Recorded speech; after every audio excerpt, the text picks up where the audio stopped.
Welcome to achieve it with जोजो।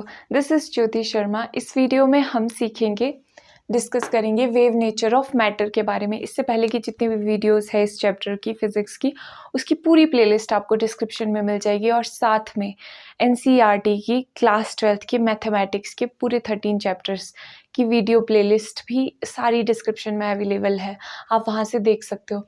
तो अभी यहाँ पर हम बात करते हैं वेव नेचर ऑफ मैटर के बारे में, मैटर का वेव नेचर।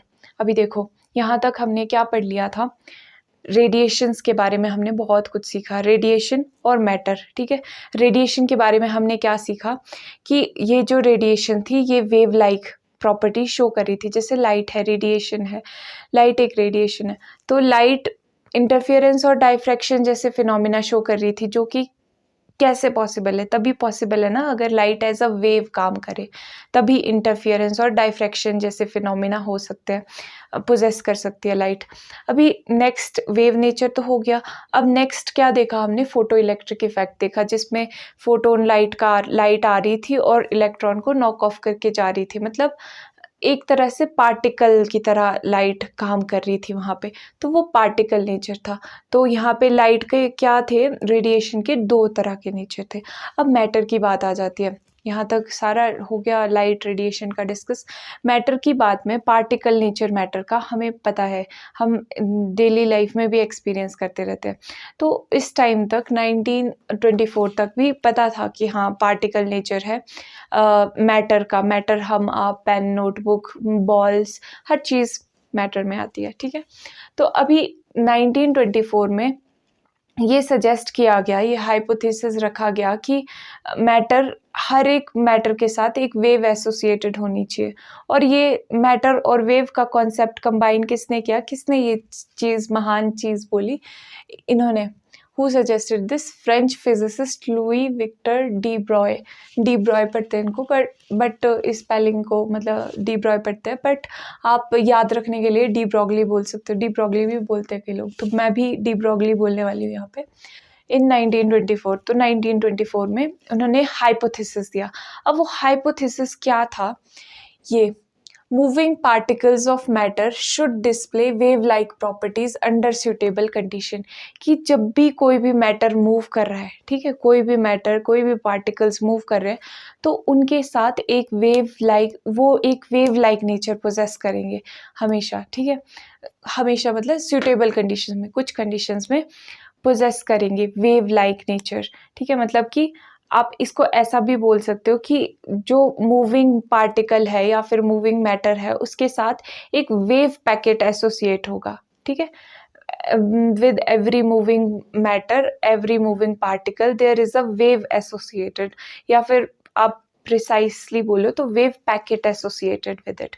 ठीक है, अगर हम आप भी मूव करेंगे तो हमारे साथ भी कुछ वेव्स एसोसिएटेड होंगी। ठीक है, बट आगे हम डिस्कस करेंगे कि हमें, अगर हमारे साथ वेव एसोसिएटेड है तो हमें अभी वेव्स दिख क्यों नहीं रही है, या क्या इसका सिस्टम है, हमें क्यों नहीं दिखाई देती ये चीज़ें, आगे डिस्कस करेंगे।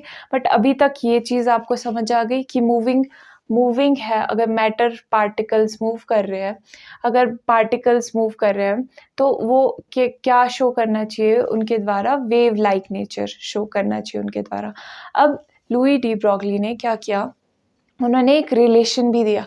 ऐसा नहीं है कि सिर्फ हाइपोथेसिस, उन्होंने एक रिलेशन भी बताया कि देखो, अब क्वेश्चन, क्योंकि कुछ क्वेश्चंस उठे इस बात से।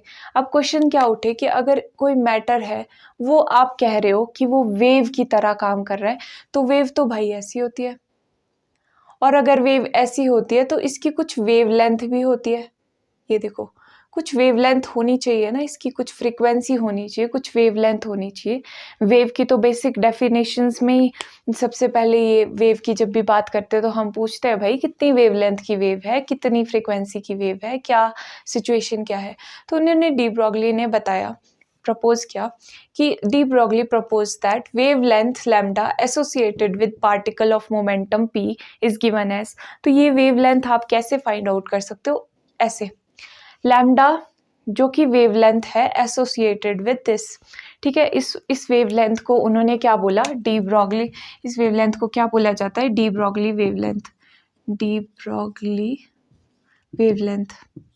ठीक है, वेव लेंथ।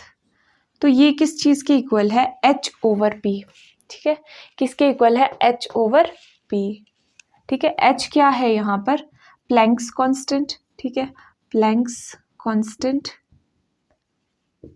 जिसकी वैल्यू आपको पता है कितनी? ठीक है, ऑफ द ऑर्डर ऑफ 10⁻⁻34 होती है। ये अभी हम इसके बारे में डिस्कस करेंगे और भी ज़्यादा।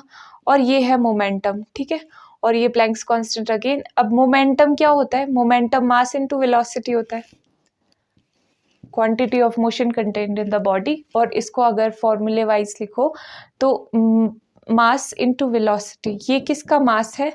Mass of this moving particle. ठीक है, और ये क्या है? Velocity, velocity of this moving particle. ठीक है, अभी ये और इस रिलेशन को आप क्या बोलते हो? De Broglie relation. De Broglie relation. अगर आपसे कहीं भी पूछा जाएगा ना ये डी ब्रॉगली रिलेशन क्या है, या फिर wavelength associated with moving particle, या फिर कुछ भी इस तरीके जितने भी शब्द मैंने इस्तेमाल किए, तो आप ये वाली सिनेरियो इमेजिन कर सकते हो कि ये वाला सिनेरियो है वहाँ पे। और ये फार्मूला ना वन ऑफ बहुत इंपॉर्टेंट फार्मूला है। इतना इंपॉर्टेंट फार्मूला है ये कि क्वांटम मैकेनिक्स की फाउंडेशन टाइप है ये फार्मूला।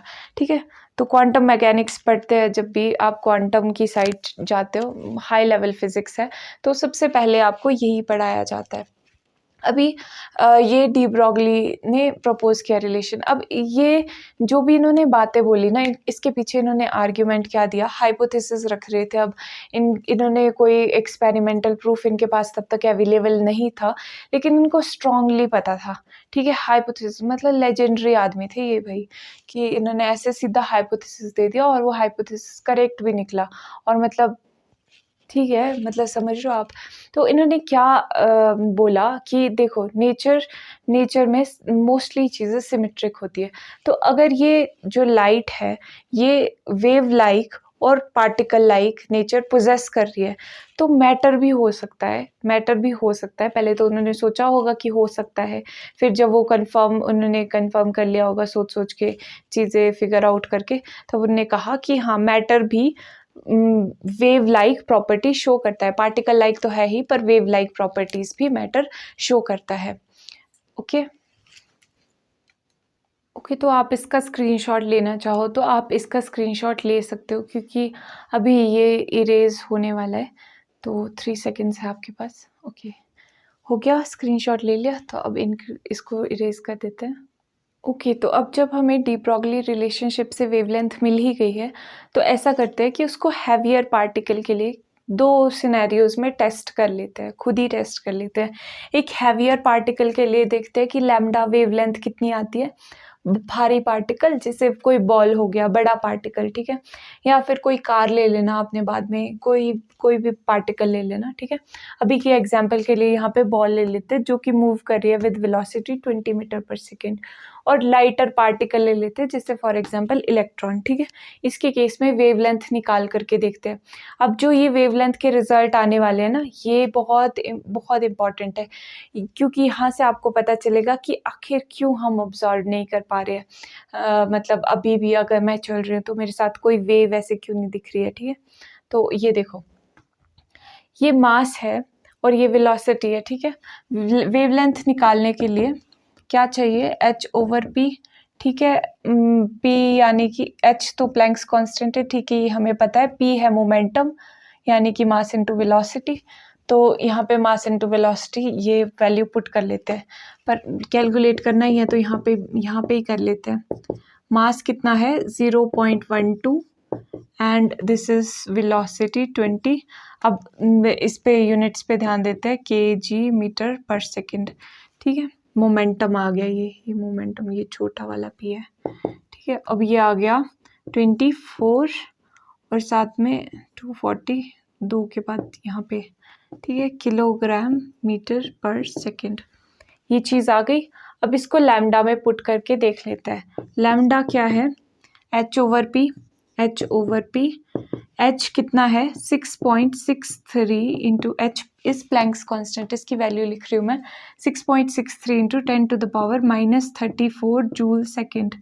ठीक है, ओवर प्लैंक्स कांस्टेंट नहीं, मोमेंटम, प्लैंक्स कांस्टेंट कर दिया ना, मोमेंटम ये फाइंड आउट किया था ना अभी, 2.40 इंटू 10 टू द पावर, अच्छा इसमें कुछ नहीं है 10 की पावर में, ठीक है ये इतना ही है, किलोग्राम मीटर पर सेकेंड। ठीक है, अभी यहाँ पे देखो आप, ये सारे के सारे यूनिट्स में हो जाएंगे, आपने देख लेना ये मीटर के इक्वल आ जाएगा। यहाँ पे आप देखो, यहाँ पे नोटिस करो, मेन बात जो नोटिस करने वाली है वो यहाँ पे है। ठीक है, इस चीज़ को अगर आप सॉल्व करोगे तो क्या आ जाएगा, ये मैं आपको लिख देती हूँ, ये आएगा 2.76 इंटू 10 टू द पावर -34। ठीक है, अब इस चीज़ से हमें ज़्यादा मतलब नहीं है, किस चीज़ से, इस चीज़ को बेशक अभी इग्नोर कर दो। ठीक है, इस चीज़ पे ध्यान दो आप, ये 10 टू द पावर -34 का मतलब आप समझ रहे हो कितना बड़ा, कितनी बड़ी चीज़ है। 10 टू द पावर -34 का मतलब है कि ये किसके इक्वल है, 1/1, 1 2 3 4 5 6 34 टाइम्स 0, 1 का भी इतना कम फ्रैक्शन। तो इतनी वेवलेंथ है, इतनी छोटी वेवलेंथ, इतनी छोटी वेवलेंथ, आपको पता है ना, अगर ये वेव है तो यहाँ से लेकर यहाँ तक जो लेंथ होती है इसको वेवलेंथ बोलते हैं। फिर इसके बाद ऐसे चलती रहती है वेव, पर यहाँ से लेकर यहाँ तक जहाँ पे एक कंप्लीट साइकिल कंप्लीट होती है उसको यहाँ पर बोलते हैं, ये होती है वेवलेंथ। ठीक है, तो कितनी कम वेवलेंथ है, कम वेवलेंथ मतलब ये जो डिस्टेंस है ना, ये यहाँ से लेकर एक साइकिल कंप्लीट होने का जो यहाँ से लेकर यहाँ तक का डिस्टेंस है, जो कि वेवलेंथ है, जो मीटर्स में, अभी यहाँ पे मीटर्स में हमने किया है, चेक किया है अभी। ठीक है, तो ये कितना छोटा है, कितना छोटा, 1 मीटर भी नहीं है, 1 मीटर का भी कितना फ्रैक्शन है। 1 मीटर को आप 10 टू द पावर 34, मतलब 1 के बाद भी 34 जीरोस है, उतना शॉर्ट कितना बच जाएगा, ये 0.0000 पता नहीं कितनी सी वेवलेंथ। ठीक है, बहुत छोटी वेवलेंथ है। तो अभी तक अगर आप जानना चाहते हो ना कि हमारी आंखें तो ऑब्जर्व कर ही नहीं सकती इतनी सी छोटी सी चीज़, हम एटम को नहीं देख सकते अपनी आंखों से। ठीक है, बट हमारे पास कुछ इंस्ट्रूमेंट्स तो है, क्या पता हम उससे देख पाए, पर नहीं, अभी तक ऐसा इंस्ट्रूमेंट भी टिल नाउ तो नहीं बना है। अभी तक हम पता कितनी तक चीज़ें देख सकते हैं, 10 टू द पावर -11 ऑर्डर की, और ये तो -34 है, इसको कैसे ऑब्जर्व कर लेंगे हम। ठीक है, और ये सिर्फ और सिर्फ एक छोटे से बॉल की बात हो रही है जिसका मास कितना है, 0.12 किलोग्राम्स। ठीक है, अब आप अगर एक असाइनमेंट करना चाहोगे, जब मैंने ये वाला टॉपिक पढ़ा था तब मैंने खुद का भी निकाला था, मतलब मैंने यहाँ पे खुद का मास डाल दिया था और वेलोसिटी मैंने मान ली थी कि मैं 2 मीटर पर सेकंड तो चल ही लूँगी, तो फिर वो चीज़ मैंने यहाँ पे की थी। आप भी देख सकते हो कि आप भी अगर कैलकुलेट करना चाहो ना तो ये वेवलेंथ कितनी आएगी आपके सिनेरियो में, तो आप देख सकते हो। ठीक है, कितनी वेवलेंथ की वेव एसोसिएटेड है आपके साथ। ठीक है, आपके साथ हमेशा कोई ना कोई है और वो कोई ना कोई वेव है। ठीक है, जस्ट अ जोक, बहुत बुरा था, आई नो, चलो कोई बात नहीं।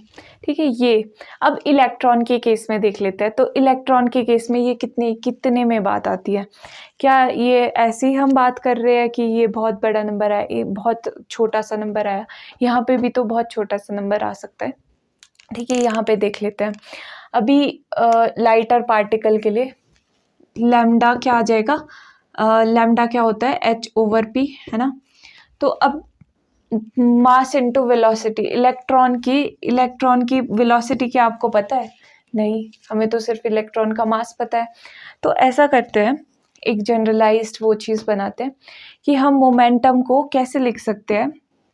देखो, ये मोमेंटम,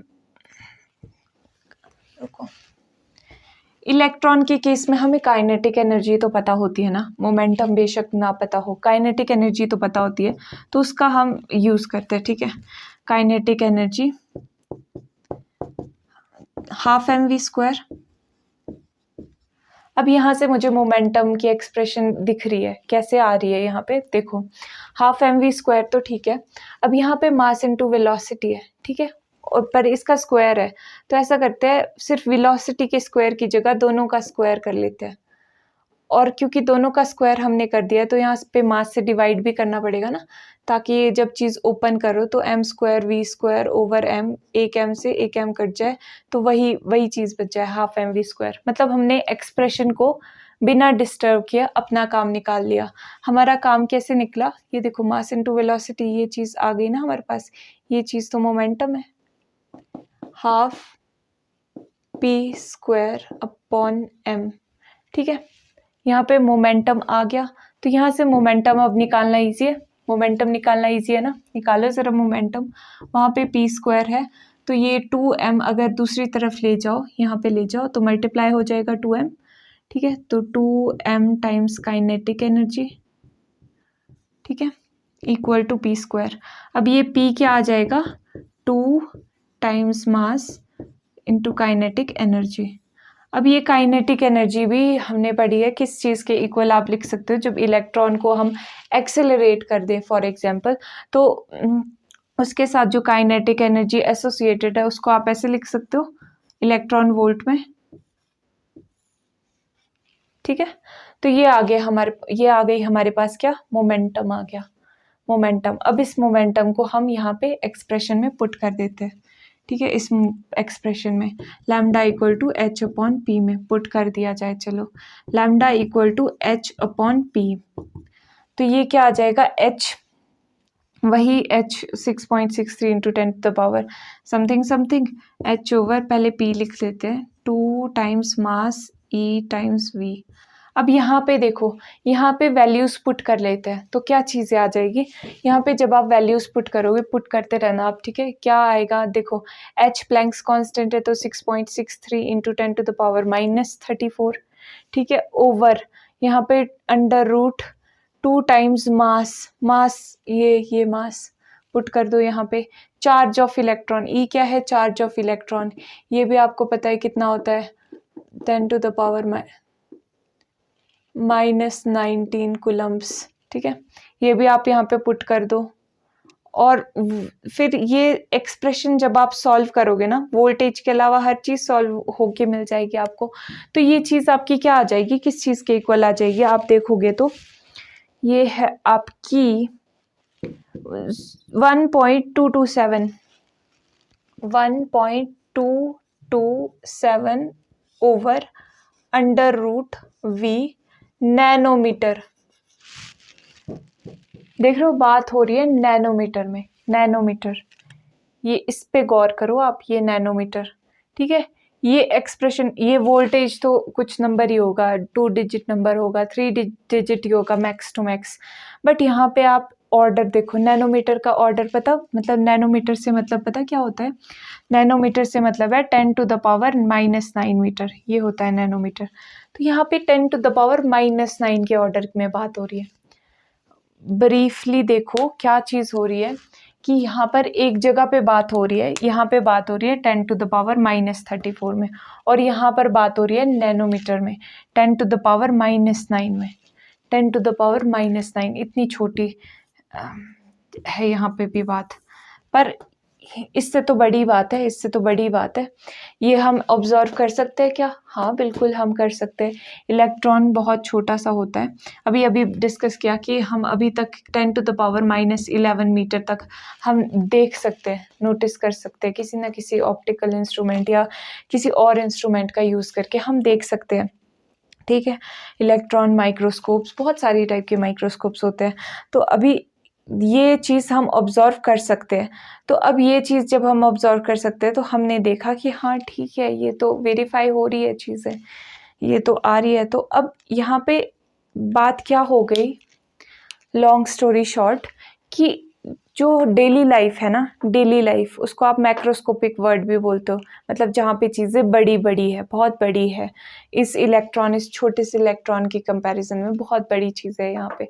तो इस वर्ड में, मैक्रोस्कोपिक वर्ड में, जो हमारी डेली की दुनिया है, यहाँ पे हमें इसलिए वेव नहीं भी दिखाई देती क्योंकि हमारी आँखें उतनी सेंसिटिव है नहीं, ना ही हमारे पास कोई ऐसा इंस्ट्रूमेंट है, तो बड़े मास के लिए, बहुत ज़्यादा मास के लिए हम इसको नहीं नोटिस कर पाते।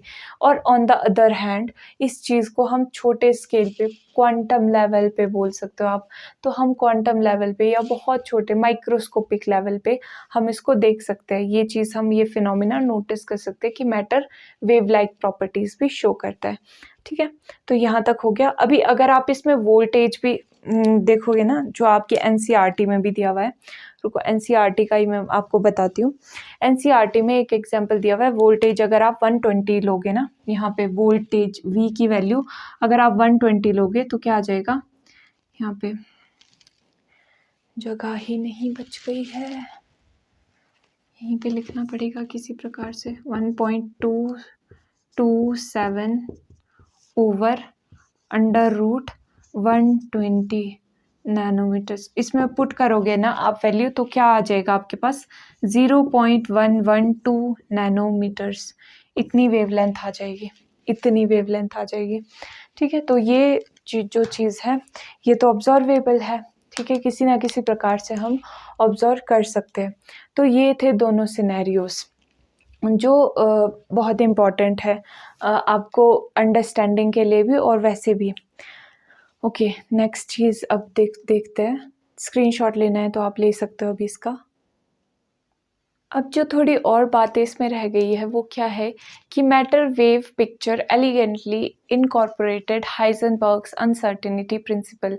इसका मतलब क्या है कि ये जो मैटर वेव वाली पिक्चर है, मैटर वेव की जितनी भी डिस्कशन है, क्या ये क्वांटम लेवल पे बात करें हम तो क्या ये हाइजेनबर्ग्स अनसर्टेनिटी प्रिंसिपल को भी ओबे करती है? हाँ, बिल्कुल करती है। अब हाइजेनबर्ग अनसर्टेनिटी प्रिंसिपल क्या कहता है कि आप कभी भी पोजीशन और मोमेंटम को एक साथ फाइंड आउट कर ही नहीं सकते। एक पार्टिकल के लिए, जो मान लो कोई छोटा सा पार्टिकल है, बहुत माइक्रोस्कोपिक, जैसे बहुत छोटा पार्टिकल है, ठीक है। अब उसके लिए आप अगर उसके आपको पोजीशन पता है कि वो कहाँ पर है, तो आप उसका मोमेंटम बिल्कुल करेक्ट नहीं बता पाओगे, उसमें कुछ ना कुछ एरर रह ही जाएगा। और वो एरर कितना रहेगा, इस एक्सप्रेशन से वो पता चल जाता है। ये देखो, डेल्टा एक्स डेल्टा पी, ये पोजीशन है, ये मोमेंटम है। दिस इज पोजीशन एंड ये है मोमेंटम। और इनकी अनसर्टेनिटी इस रिलेशन से आप इजीली फाइंड आउट कर सकते हो, greater than equal to h cut over 2। अच्छा, ये एच कट क्या है, ये एच कट क्या है, h cut equal to h over 2 pi. कई जगहों पे, कई बुक्स में आपको सिर्फ और सिर्फ ये इक्वल टू एच कट दिखाई देगा रिलेशन, तो वो इतना ज़्यादा प्रिसाइज नहीं भी होता है, बट ये सबसे प्रिसाइज ये आपको रिजल्ट्स देता है। ठीक है, वो भी कई जगहों पे यूज़ करते हैं। तो ये है हाइजेनबर्ग अनसर्टेनिटी प्रिंसिपल, क्या कि अगर आपको पोजीशन पता है किसी चीज़ की तो आप उसका मोमेंटम करेक्ट नहीं बता सकते। बहुत छोटे लेवल पे, बहुत माइक्रोस्कोपिक लेवल की बात कर रहे हैं हम यहाँ पे।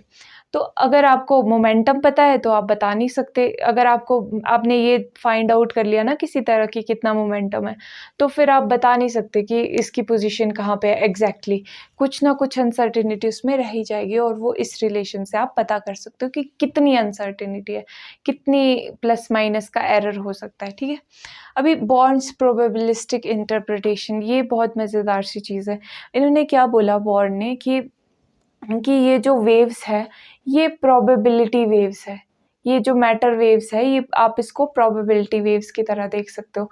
आपको याद है कि आपने केमिस्ट्री में एस ऑर्बिटल, पी ऑर्बिटल, जब आप ऑर्बिटल वाली थ्योरीज पढ़ रहे थे तो आपने S orbital, P orbital, D orbital, 1s 1p 2d ऐसे करके कुछ पढ़ा होगा। ठीक है, तो एस ऑर्बिटल की शेप आपने अगर पढ़ी होगी, या आप सर्च करना, गूगल पे सर्च करना इन सब की शेप्स, तो आपको इस तरीके से मिलेगी कि क्या बोलता है एस ऑर्बिटल वाली चीज़ कि इलेक्ट्रॉन इस स्पेस में कहीं पे भी हो सकता है, इस स्फीयर में कहीं पे भी हो सकता है।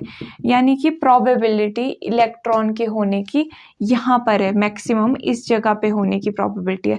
पर ऐसा नहीं है कि ऐसे इस सर्कल में होगा, जैसे ऑर्बिट मॉडल क्या बोलता था कि यहाँ पे है इलेक्ट्रॉन, पर ऑर्बिटल मॉडल में कहीं पे स्फीयर में, इस पॉइंट के आसपास गोले में, स्फीयर में कहीं पे भी हो सकता है।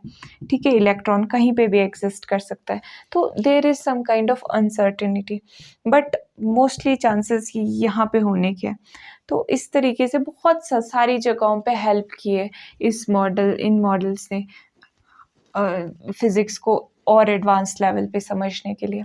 तो ये यहाँ पे जो आप पिक्चर देख रहे हो ये क्या है, wave packet description. Wave packet कुछ इस तरीके से जो फिजिसिस्ट देखते हैं वो इस तरीके से कुछ वेव्स को पैकेट की तरह पे शो करते हैं, ठीक है, कि ये वेव पैकेट है। इसमें localised wave packet to be precise, ठीक है।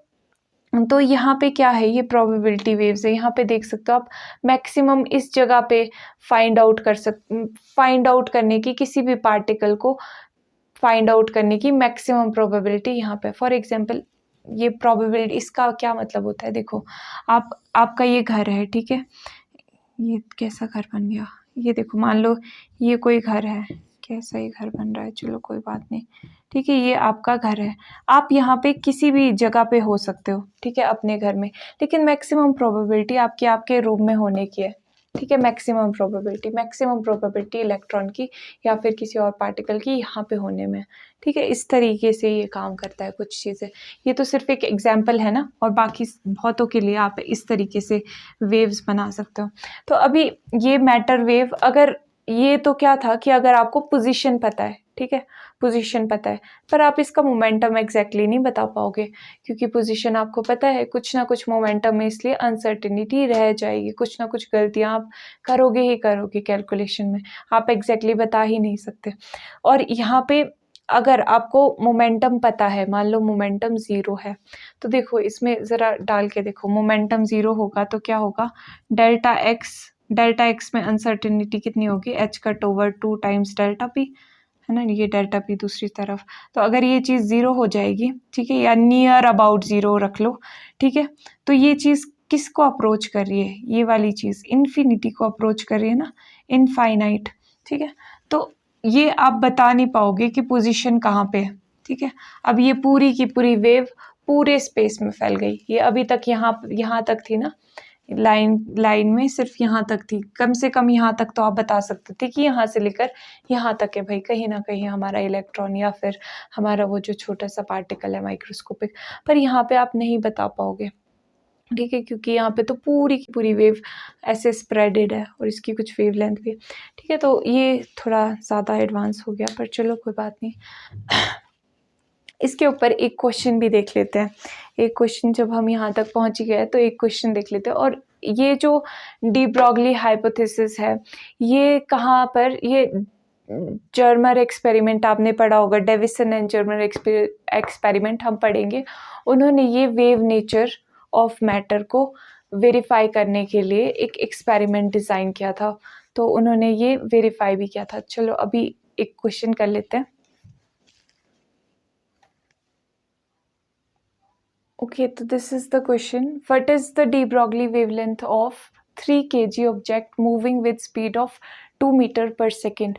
तो यहाँ पे आपको मास दिया हुआ है 3 kg, स्पीड भी दी हुई है, जिसको आप इस तरीके से लिख सकते हो। अभी वेवलेंथ निकालनी है, क्या de Broglie wavelength find out करनी है। तो de Broglie wavelength h over p, यानी कि मोमेंटम क्या हुआ, मास इनटू वेलोसिटी। तो h मास, वेलोसिटी सब कुछ पता है, h गिवन है, पुट कर लेते हैं सारी चीज़ें। h क्या गिवन है, 6.62 into 10 to the power -34 joule second over mass कितना है 3 kg, एंड वेलोसिटी कितनी है, वेलोसिटी स्पीड 2 मीटर पर सेकेंड, ठीक है। अभी यहाँ पे क्या आ जाएगा, ये किस चीज़ के इक्वल आएगा, देखो 2 3 6 हुआ, 3 6 हुआ 1 313.1 1.1 के अप्रॉक्स आएगा, ठीक है। तो 1.1 into 10 to the power -34 metres, ठीक है, ये आ गया आपका आंसर।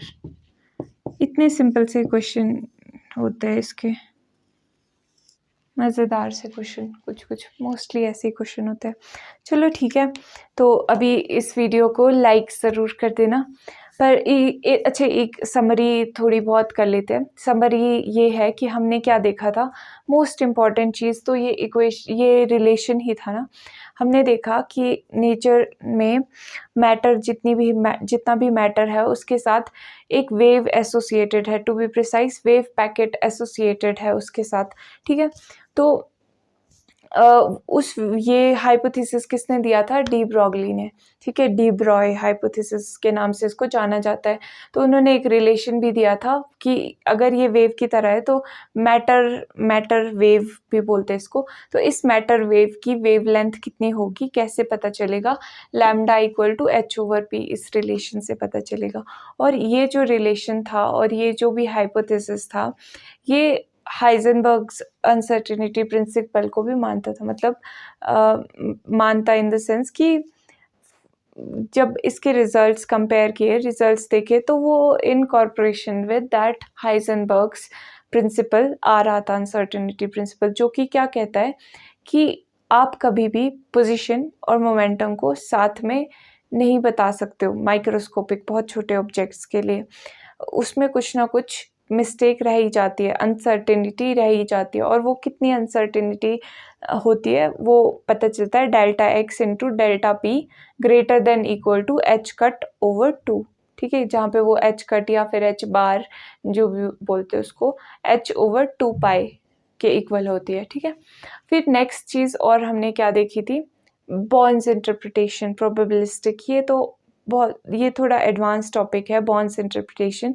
पर बात क्या कही थी उन्होंने कि प्रोबेबिलिटी वेव्स है, ये मैटर वेव्स क्या है? एक तरह से प्रोबेबिलिटी बता रही है पार्टिकल के होने की, ठीक है। तो ये प्रोबेबिलिस्टिक नेचर की तरह से देखा जा रहा था।